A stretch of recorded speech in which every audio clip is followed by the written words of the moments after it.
Cimarron is a city in the county seat of Gray County, Kansas, United States. As of the 2020 census, the population of the city was 1,981.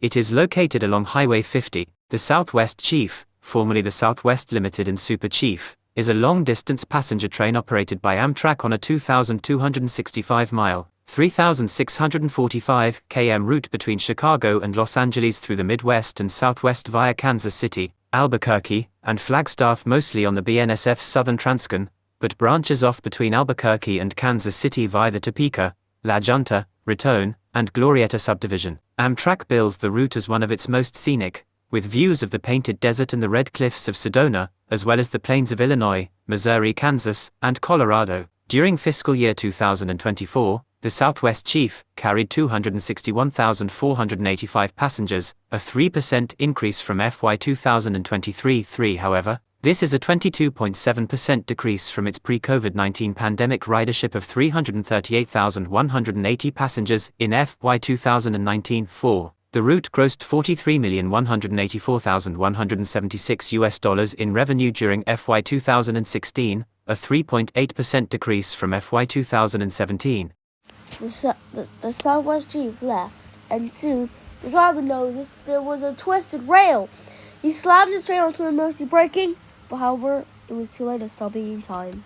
Amtrak's Southwest Chief derailed, with 4 cars falling onto their sides and 2 others derailing yet remaining upright. The remaining 4 cars stayed on the rails, as did the 2 locomotives which were pulling the train. The train was traveling from Los Angeles to Chicago, and was near Cimarron, Kansas. It was traveling at 60 miles per hour, 97 kilometers per hour, when it derailed. 1. The train cars consisted of 2 P42 DC locomotives, baggage car, 1 superliner transition sleeping car, 2 superliner sleeping cars, a superliner dining car, a superliner lounge car, and 3 superliner coach cars. There were 130 passengers and 14 crew on board the train. Of those, 28 were injured.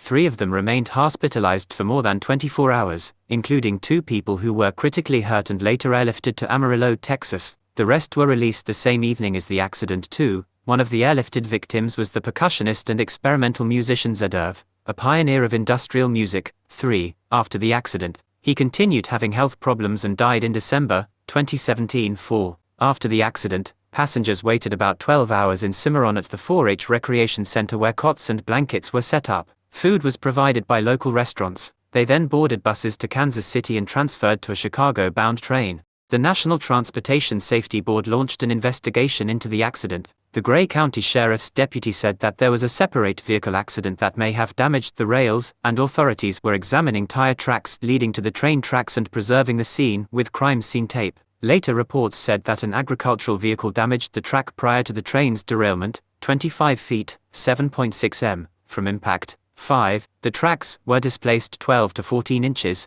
300-360 mm, by the impact. This displacement of the tracks could be seen in the video recorded by the camera on the locomotive. 6. On the 5th of April, 2016, the NTSB released a preliminary report about the accident. It focused on the apparent collision of the feed truck into the railroad track. Tire tracks in the ground by the displaced railroad track matched the tires on a 2004 Kenworth International truck at a local feed lot owned by Cimarron Crossing Feeders, LLC.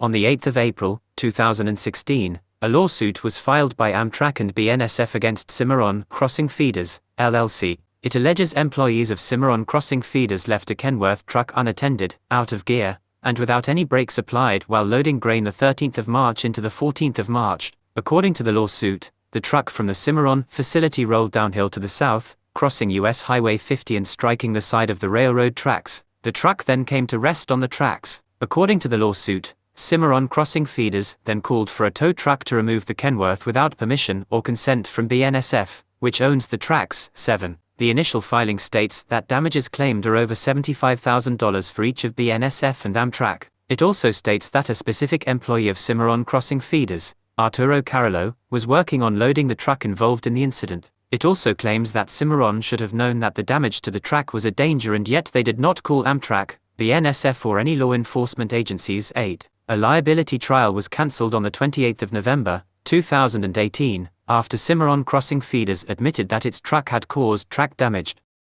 It's been 9 years since the accident. Hopefully we never see another train crash like this. ever again.